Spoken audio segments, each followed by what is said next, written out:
I think the greatest thing we face is a world that actually is changing whether we like it or not. It's irrelevant, almost, what we think should be in learning or what shouldn't be in learning or how schools should function. But what I do think has happened is possibly for the first time in human history, the speed and rate of change has overtaken our capacity to feel that we can control it anymore. Every month, every few weeks, there's another app, another bit of technology which is being created, which is going to revolutionise education. And it won't, and it doesn't. At the moment, we're taught that the teachers have the answer, and if it stays that way, we'll be taught that the next generation will be taught that we have the answer, and in essence nothing will change because no one's then challenging the status quo. Because if you have the answer, what's the point in asking a question? I think we're at something of an educational crossroads. We have one of the largest programmes of reform on the books. As all students, educationalists, teachers, we all feel the same way about education. It should be less results driven and more about the learning experience.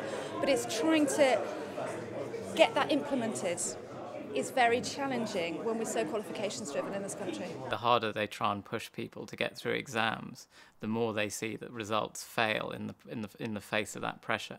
All students kind of have equal potential, but in different ways, and how the way we're being assessed is kind of unfair and degrading some students. So it's timely to step back and think about what the purpose of education is and how schools might deviate from the norm in terms of setting out education that's really going to benefit their students. Bedales is really an ideal school to host a conference like this because we have head, heart, hand in our DNA. To get people to come together to share their experiences and to take away from conferences a set of ideas as well as some practical solutions. And a conference like this is ideal because it's small in its scale.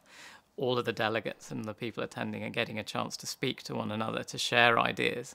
And it means that there's a sort of greater sense of collaboration going on between like-minded individuals.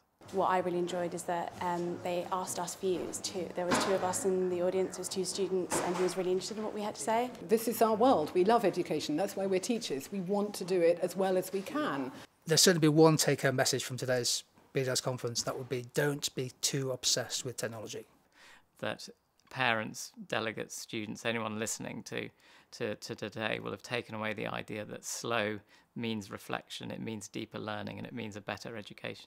I think the other message probably was also kind of trust in what you value and what you care about as a school or as a college, so that actually rather than panicking and changing your whole system and regime simply to fit a new assessment model, you should be really using this as an opportunity to innovate, but to really kind of, I suppose, really to emphasise what you care about. You realise that there's an enormous amount of experience and expertise, but a lot of it is held in a single place. So when you bring people together, suddenly that whole sort of set of connections fires off, and that's really exciting.